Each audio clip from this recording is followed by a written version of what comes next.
واجب کر دیا گیا، ہمارے اوپر لازم کر دیا گیا ہے کہ ہم حضور نبی کریم صلی اللہ علیہ وسلم کی آل پاک، اولاد پاک، اہل بیت اطہار سے محبت کریں، ان کی تعظیم و تکریم بجا لائیں، اور یہی نبی کریم صلی اللہ علیہ وآلہ وسلم کی محبت کا باعث ہے۔ حضور کی یار سے محبت نبی کریم صلی اللہ علیہ وسلم سے محبت ہے، اور نبی کریم صلی اللہ علیہ وآلہ صحابہ بارک وسلم سے محبت کرنا اللہ سے محبت کرنا ہے۔ حضور کی آل کی تعظیم و توقیر، ادب و احترام بجا لانا نبی کریم صلی اللہ علیہ وآلہ صحابہ بارک وسلم کا ادب و احترام بجا لانا ہے۔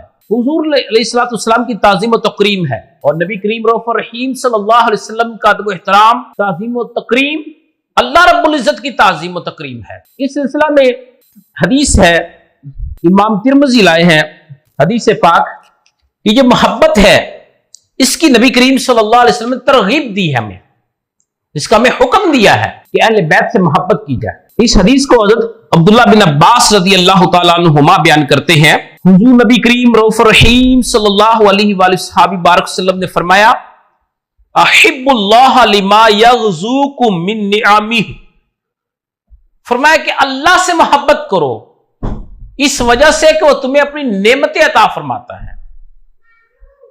سب سے پہلے اللہ کی محبت کا حکم ہے، وہ نعمتیں ہمیں عطا فرما، ہمارے اوپر مختلف قسم کے نام و اکرام فرماتا ہے۔ وَإِن تَعُدُّوا نِعْمَةَ اللَّهِ لَا تُحْصُوهَا، کہ اللہ کی نعمتیں اتنی بے شمار ہے کہ ہم ان کا احاطہ نہیں کر سکتے۔ تو اللہ کی نعمتیں بے شمار ہے، لیکن اللہ سے وفا کا تقاضا یہی ہے کہ اللہ ہمیں کچھ دے یا نہ دے تب بھی اس سے محبت کی جائے۔ اس نے ہمیں پیدا کیا ہے، یہ اس کا بہت احسان ہے۔ پھر اگر ہمیں مسلمان بنا دیا تو اس کا بہت فضل عظیم ہے ہمارے اوپر۔ یہ مادی وسائل تو بعد کے، پہلے روحانی طور پہ اللہ نے ہمیں مضبوط کر دیا ہے، سیدھا راستہ دکھا دیا، ہدایت عطا کر دی ہے۔ اگر معاشی طور پہ مادی لحاظ سے ہمیں مضبوط نہیں کیا تو یہ بھی بہت بڑا اللہ کا احسان ہے۔ آج ہم یہ سمجھتے ہیں کہ جس کو مادی وسائل، معاشی وسائل سے زیادہ نوازا گیا ہے تو ہم سمجھتے ہیں یہ انسان بہت کامیاب ہے، خوشحال ہے، اس کے اوپر اللہ نے بڑا کرم کر دیا ہے، احسان فرما دیا ہے۔ بے شک احسان ہے، لیکن اس طرف نہیں دیکھتے کہ جس کو اللہ نے سیدھا راستہ دکھا دیا ہے، صراط مستقیم عطا کر دیا، اس راستے پہ چلا دیا جس کو، یہ کتنا اس کا عظیم احسان ہے۔ اس احسان کو ہم احسان ہی نہیں سمجھتے، یہ سب سے عظیم احسان ہے۔ اسی صراط مستقیم میں ہی ہماری دنیا کی فلاح ہے اور آخرت کی فلاح ہے، کامیابی ہے۔ تو فرمایا کہ اللہ سے اس وجہ سے محبت کرو، لما یغزوکم من نعمہ، کہ وہ تمہیں اپنی نعمتیں عطا فرماتا ہے۔ پھر اس کے بعد فرمایا وَحِبُّونِي بِحُبِّ اللَّهِ، فرمایا وَحِبُّونِي، فرمایا کہ مجھ سے محبت کرو۔ نبی کریم صلی اللہ علیہ وسلم نے فرمایا بحب اللہ، اللہ کی محبت کی وجہ سے، اللہ کی محبت کا حصول نبی کریم صلی اللہ علیہ وسلم کی محبت ہے۔ کوئی شخص اگر نبی کریم صلی اللہ علیہ وسلم سے محبت نہیں کرتا، اللہ سے محبت کا دعوے دار ہے، تو وہ اس میں جھوٹا ہوگا، کیونکہ اللہ تک پہنچنے کا جو وسیلہ ہے، ذریعہ ہے، وہ نبی کریم صلی اللہ علیہ وسلم کی ذات مقدس ہے۔ واسطہ پیغمبر کے بغیر کوئی شخص اللہ تک رسائی حاصل نہیں کر سکتا۔ اللہ نے جو دنیا میں پیغمبر بھیجے ہیں وہ اسی لیے بھیجے ہیں کہ اس مخلوق کا جو رابطہ ہے اللہ سے قائم کیا جائے۔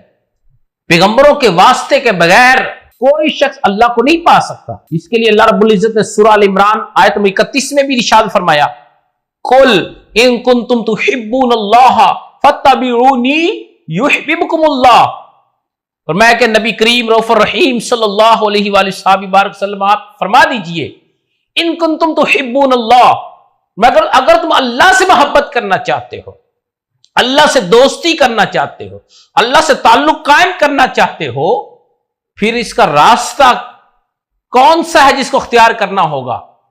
فاتبعونی، فرمایا کہ محبوب نبی کریم صلی اللہ علیہ وسلم آپ ان سے کہیں فاتبعونی، پھر میرے نقش قدم پہ چلنا ہوگا، مجھے فالو کرنا ہوگا، میرے پیچھے چلنا ہوگا۔ اور جو اتباع ہوتی ہے، پیروی ہوتی ہے، محبت کے بغیر ممکن نہیں ہے۔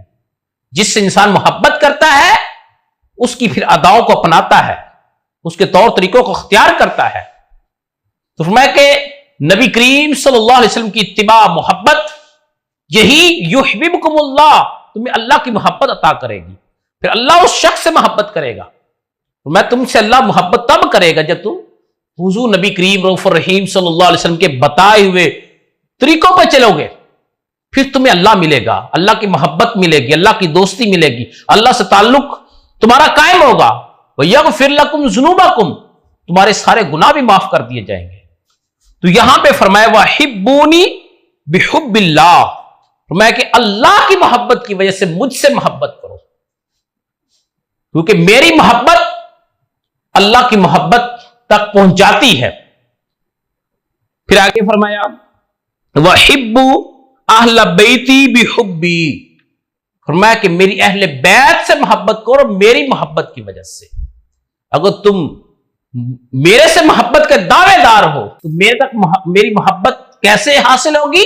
میری اہل بیت کی محبت کے ذریعے حاصل ہوگی. جو میری اہل بیت سے وفا کرے گا، ان سے محبت کرے گا، مودت کرے گا، ان کی تعظیم و تکریم کو بجا لائے گا، تو وہی میری محبت کا حقدار ہوگا، اسی کو میری محبت نصیب ہوگی، اور میری محبت اللہ کی محبت ہوگی. یعنی یہاں اس حدیث کے اندر یعنی ہمیں کامیابی کے گر بتائے گئے ہیں، قوانین بتا دیے گئے اس حدیث کے ذریعے.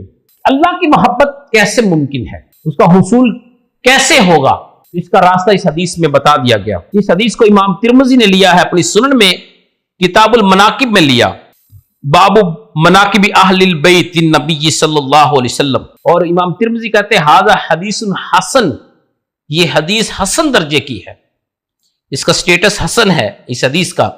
پھر امام حاکم نے بھی اس کو اپنی مستدرک میں نقل کیا ہے، امام بہقی نے شعب الایمان میں لیا ہے. اس حدیث کے اندر ہمیں اللہ کی محبت کے حصول کا طریقہ بتایا گیا ہے، اللہ سے دوستی کا طریقہ بتایا گیا کہ اللہ کی دوستی کیسے کرنی ہے، اللہ تک پہنچنے کا راستہ کیا ہے.